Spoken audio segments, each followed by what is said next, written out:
ಕಾಂಗ್ರೆಸ್ನಲ್ಲಿ ಪವರ್ ಶೇರಿಂಗ್ಗೆ ಸಂಬಂಧಪಟ್ಟ ಹಾಗೆ ಸಾಕಷ್ಟು ಪರ ವಿರೋಧ ಚರ್ಚೆಗಳು, ನಾಯಕರಲ್ಲಿ ಒಂದಷ್ಟು ಭಿನ್ನ ಹೇಳಿಕೆಗಳು ಕೇಳಿಬರ್ತದೆ. ಇದಕ್ಕೆ ಸಂಬಂಧಪಟ್ಟ ಹಾಗೆ ಇವತ್ತು CLP ಮೀಟಿಂಗನ್ನು ಇಟ್ಕೊಳ್ಳಲಾಗಿದೆ. ಇದಕ್ಕೆ ಸಂಬಂಧಪಟ್ಟ ಹರೀಶ್ ಗೌಡ್ರನ್ನ ಮಾತಾಡ್ತೀನಿ ಸರ್. ಒಂದಷ್ಟು ಚನ್ನಗಿರಿಯ ಶಾಸಕರು DK ಶಿವಕುಮಾರ್ ಮುಖ್ಯಮಂತ್ರಿ ಆಗೇ ಆಗ್ತಾರೆ, ಅವರ ಕಷ್ಟಕ್ಕೆ ಪ್ರತಿಫಲ ಸಿಗುತ್ತೆ ಅಂತ ಹೇಳ್ತಾ ಇದ್ದಾರೆ. ಮತ್ತು ಒಂದಷ್ಟು ಹಿರಿಯ ಸಚಿವರು, ನಾಯಕರು ಸಿದ್ದರಾಮಯ್ಯವರೇ ಮುಖ್ಯಮಂತ್ರಿಯಾಗಿ ಮುಂದುವರಿತಾರೆ ಅಂತ ಹೇಳ್ತಾರೆ. ಇದೆಲ್ಲ ಚರ್ಚೆ ಆಗುತ್ತೆ ಇವತ್ತು CLP ಮೀಟಿಂಗಲ್ಲಿ. ಅದೆಲ್ಲವೂ CLP ಸಭೆಯಲ್ಲಿ ಏನು ಚರ್ಚೆ ಆಗುತ್ತೆ ಅಂತ ನನಗೆ ಗೊತ್ತಿಲ್ಲ.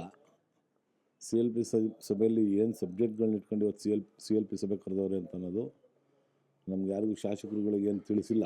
CLP ಸಭೆ ಐತೆ ಬನ್ನಿ ಅಂತ ಹೇಳಿದರೆ ಹೋಗ್ತಾ ಇದ್ದೀವಿ, ನೋಡೋದು ಅಲ್ಲಿ ಹೋದ್ಮೇಲೆ ಏನೇನು ಚರ್ಚೆ ಆಗುತ್ತೆ ಅಂತ. ಅಂದರೆ ಈಗ ಅಧಿಕಾರ ಹಂಚಿಕೆಗೆ ಸಂಬಂಧಪಟ್ಟಾಗೆ ಏನು ಒಪ್ಪಂದ ಆಗಿದೆಯೋ ಅದು ಇನ್ನೂ ಬಹಿರಂಗ ಆಗಿಲ್ಲದಿದ್ರೂ ಕೂಡ ಈಗಲೇ ಒಂದಷ್ಟು ಚರ್ಚೆಗಳು ಪ್ರಾರಂಭ ಆಗಿದೆ.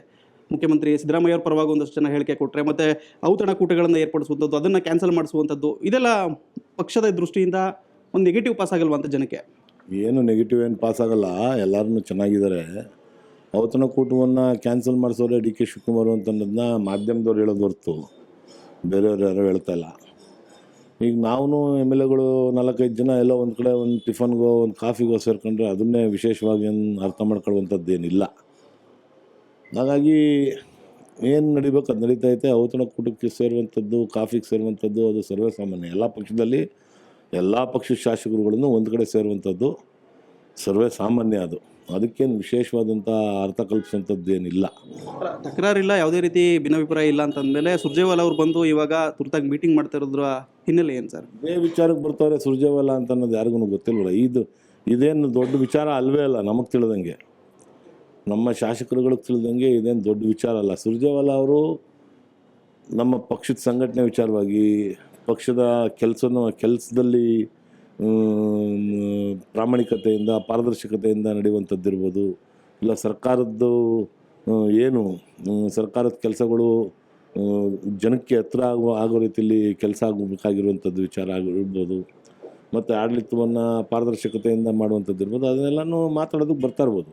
ಮತ್ತಿನ್ನು ಜಾತಿಗಣತಿ ವಿಚಾರವಾಗಿ ಸಾಕಷ್ಟು ಚರ್ಚೆಗಳಾಗ್ತಾ ಇದೆ. ಜಾತಿಗಣತಿಯನ್ನು ಒಕ್ಕಲಿಗ ಸಮುದಾಯ ವಿರೋಧಿಸ್ತಾ ಇರುವಂಥದ್ದಕ್ಕೆ ಸಂಬಂಧಪಟ್ಟಾಗೆ ಸಮುದಾಯ ಒಂದೇ ವಿರೋಧಿಸ್ತಾ ಇಲ್ಲರಿ, ಸುಮಾರು ಸಮುದಾಯ ವಿರೋಧಿಸ್ತಾ ಇತ್ತು ಅದನ್ನು. ಜಾತಿಗಣತಿ ಆಧಾರರಹಿತವಾಗಿ ನಡೆದಿಲ್ಲ ಅಂತ ಅನ್ನೋದು ಸುಮಾರು ಜನ ನಾಯಕರುಗಳದ್ದು ಕೂಗುವುದು. ಅದನ್ನೆಲ್ಲವನ್ನು ಪರಿಶೀಲನೆ ಮಾಡಿ ಬಡ್ಜೆಟಲ್ಲಿ ಮಂಡಿಸಿ ಬಿಲ್ ಪಾಸ್ ಮಾಡಬೇಕಾದ್ರೆ ಅಧಿವೇಶನಕ್ಕೆ ತಂದು ಅದನ್ನೆಲ್ಲವನ್ನು ಚರ್ಚೆ ಮಾಡುವಂಥದ್ದು ಅದನ್ನು ಮಾಡ್ತೀವಿ. ಪಕ್ಷದ ವೇದಿಕೆಯಲ್ಲೂ ಆ ಬಗ್ಗೆ ನಿಮ್ಮದು ಒಂದು ನಿಲುವನ್ನು ವ್ಯಕ್ತಪಡಿಸ್ತೀರಾ ಅಂತ? ಆ ಚರ್ಚೆಗೆ ಬಂದರೆ 100% ನಿಲುವನ್ನು ವ್ಯಕ್ತಪಡಿಸಬೇಕು. ಅದು ಪ್ರಜಾಪ್ರಭುತ್ವ, ಇದು ನಮಗೆ ವಾಕ್ ಸ್ವಾತಂತ್ರ್ಯ ಐತೆ. ಯಾರು ಏನು ಬೇಕಾದ್ರೂ ಕೇಳುವಂಥ ಪ್ರಶ್ನೆ ಮಾಡುವಂಥದ್ದು ಯಾವುದೇ ವಿಚಾರವಾಗಿ ಎಲ್ಲರಿಗೂ ಹಕ್ಕೈತೆ. ಪ್ರಶ್ನೆ ಮಾಡ್ತೀವಿ ಸರ್. ಮೊನ್ನೆ CM ಅವರು ಮೈಸೂರು ಭಾಗದ ಸಚಿವರು, ಶಾಸಕರ ಸಭೆ ಕರೆದು ಒಂದಷ್ಟು ಅಭಿವೃದ್ಧಿ ಬಗ್ಗೆ ಸಂಬಂಧಪಟ್ಟ ಚರ್ಚೆ ಮಾಡಿದ್ರು. ಯಾವೆಲ್ಲ ವಿಚಾರಗಳು ಮುಖ್ಯವಾಗಿ ಚರ್ಚೆಗೆ ಬಂದವು ಸರ್?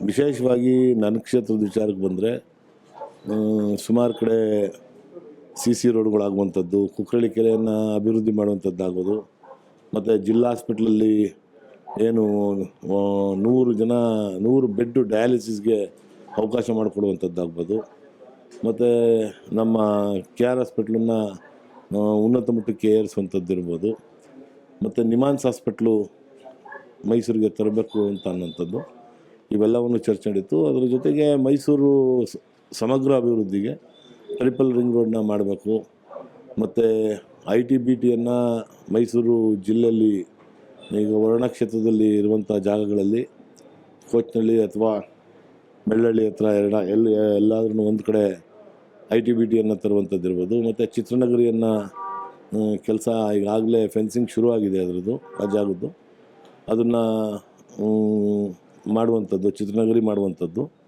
ಅದಾದ ನಂತರ ಏರೋಪ್ಲೇನ್ನ ಉನ್ನತ ದರ್ಜೆಗೆ ಏರಿಸುವಂಥದ್ದು ಇರ್ಬೋದು,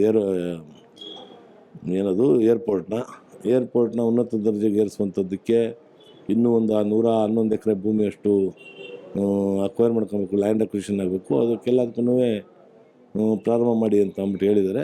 ಹೆಚ್ಚು ಕಡಿಮೆ 3,500 ಕೋಟಿ ಹಣವನ್ನು ಮೈಸೂರು ಜಿಲ್ಲೆಗೆ ಈ ಸಲ ಬಡ್ಜೆಟಲ್ಲಿ ಕೊಡುವಂಥ ಕೆಲಸವನ್ನು ಸನ್ಮಾನ್ಯ ಸಿದ್ದರಾಮಯ್ಯವ್ರು ಮಾಡ್ತಾಯಿದ್ದಾರೆ. ಅದಕ್ಕೆ ನಾವೆಲ್ಲರೂ ಅವ್ರಿಗೆ ಅಭಿನಂದನೆ ಸಲ್ಲಿಸಿದ್ದೀವಿ.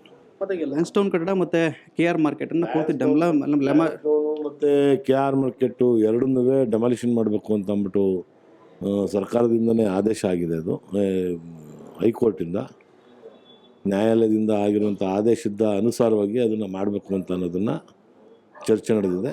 ಅದನ್ನು ಲ್ಯಾನ್ಸ್ಡೌನ್ ಬಿಲ್ಡಿಂಗ್ನ ಡೆಮಾಲಿಷನ್ ಮಾಡಬೇಕು ಅನ್ನೋದು ನಮ್ಮದನ್ನು ಒತ್ತಾಯ. ಅದಕ್ಕೆ ಸಂಬಂಧಪಟ್ಟ ಕೆಲವರು ಸುಪ್ರೀಂ ಕೋರ್ಟ್ಗೆ ಹೋಗುವಂಥ ಸಿದ್ಧತೆಗಳನ್ನು ಕೂಡ ಮಾಡ್ಕೊಂಡಿದ್ದಾರೆ. ಅವ್ರನ್ನ ಕರೆದು ಮನವೊಲಿಸಿ ಅದರಿಂದ ಅಂದರೆ ಹೊಸದಾಗಿ ಕಟ್ಟೋದ್ರಿಂದ ಆಗುವಂಥ ಅನುಕೂಲಗಳ ಬಗ್ಗೆ ಅವ್ರ ಜೊತೆ ಚರ್ಚೆ ಮಾಡ್ತೀವಿ. ಅನುಕೂಲ ಹೊಸದಾಗಿ ಕಟ್ಟೋದ್ರಿಂದ ಮತ್ತು ಅದಿರೋದ್ರಿಂದ ಅನಾನುಕೂಲ ಏನಾಗುತ್ತೆ ಅಂತ ಅನ್ನೋದನ್ನು ಅವ್ರು ಅರ್ಥ ಮಾಡ್ಕೊಬೇಕು. ಯಾರೇ ಆದ್ರೂ ಮೈಸೂರಿನ ನಾಗರಿಕರು ಸುಮ್ಮನೆ ಯಾವುದೋ ಒಂದು ಉದ್ದೇಶಕ್ಕೆ ಸುಪ್ರೀಂ ಕೋರ್ಟ್ಗೆ ಹೋಗಿ ಆ ವ್ಯಾಜ್ಯವನ್ನು ಎಳೆಯುವಂಥದ್ದು, ಮತ್ತು ಅದೇನಾದ್ರೂ ಯಾರಾದರೂ ಜನಗಳಿದ್ದಾಗ ಇಲ್ಲ ಜನಸಂದಣಿ ಇದ್ದಾಗ ಏನಾದ್ರು ಆ ಬಿಲ್ಡಿಂಗ್ ಬಿದ್ದೋದ್ರೆ ನೂರಾರು ಜನಕ್ಕೆ ಅನಾಹುತ ಆಗುವಂಥ ಪರಿಸ್ಥಿತಿ ಇದೆ. ಸರ್, ನೀವು ನಾಳಿದ್ದು ಮಲೆಮಹದೇಶ್ವರ ಬೆಟ್ಟದಲ್ಲಿ ಸಂಪುಟ ಸಭೆಯನ್ನು ಇಟ್ಕೊಳ್ಳಲಾಗಿದೆ. ಅಲ್ಲೆಲ್ಲ ಮುಂದಿನ ತಿಂಗಳು ಅಂದರೆ ಆವಾಗೆಲ್ಲ ಮೈಸೂರು ಭಾಗದ ಅಭಿವೃದ್ಧಿಗೆ ಸಂಬಂಧಪಟ್ಟ ಸಾಕಷ್ಟು ಚರ್ಚೆಗಳಾಗುತ್ತೆ ಹೇಗೆ ಅಂತ? 100% ಆಗುತ್ತೆ.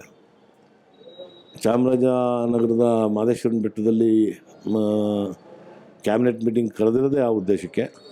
ಆ ಉದ್ದೇಶದಿಂದ ಮೈಸೂರು, ಚಾಮರಾಜನಗರ ಈ ಭಾಗದ ಜಿಲ್ಲೆಗಳಿಗೆ ಅನುಕೂಲ ಆಗೋದಕ್ಕೆ ಮತ್ತು ಏನು ಅವಶ್ಯಕತೆ ಐತೆ ಅದನ್ನೆಲ್ಲನೂ ಮಾಡೋದಕ್ಕೆ ಕ್ಯಾಬಿನೆಟ್ ಮೀಟಿಂಗ್ನಲ್ಲಿ ಕರೆದಿರೋದು. ಇದಿಷ್ಟು ಹರೀಶ್ ಗೌಡ್ರ ಮಾತಾಗಿದೆ. ಅಂದರೆ ಇವತ್ತು CLP ಮೀಟಿಂಗ್ ಇದೆ, ಸಾಕಷ್ಟು ವಿಚಾರಗಳು ಚರ್ಚೆಗೆ ಬರ್ಬೋದು. ನಮ್ಮ ನಾಯಕರು ಕರೆದಿದ್ದಾರೆ. ಅದರ ಜೊತೆಗೆ ಮೈಸೂರಿನ ಅಭಿವೃದ್ಧಿಗೂ ಕೂಡ CM ಸಾಕಷ್ಟು ಒತ್ತನ್ನು ಕೊಟ್ಟಿದ್ದಾರೆ. ಅದು ವಿಚಾರವಾಗಿ ಮೊನ್ನೆ ಕೂಡ ಸಭೆ ಆಗಿದೆ. ನಾವು ಕೂಡ ನಮ್ಮ ಕ್ಷೇತ್ರದಲ್ಲಿ ಏನೆಲ್ಲ ಕೆಲಸಗಳಾಗಬೇಕು ಅನ್ನೋದನ್ನು ಹೇಳಿದ್ದೀವಿ ಅಂತಹ ಅಭಿಪ್ರಾಯವನ್ನು ವ್ಯಕ್ತಪಡಿಸಿದರು. ಕ್ಯಾಮರಾ ಪರ್ಸನ್ ಸತೀಶ್ ಜೊತೆ ಕೆಂಡಗಂಡ GB Sargur, Indian TV, Mysuru.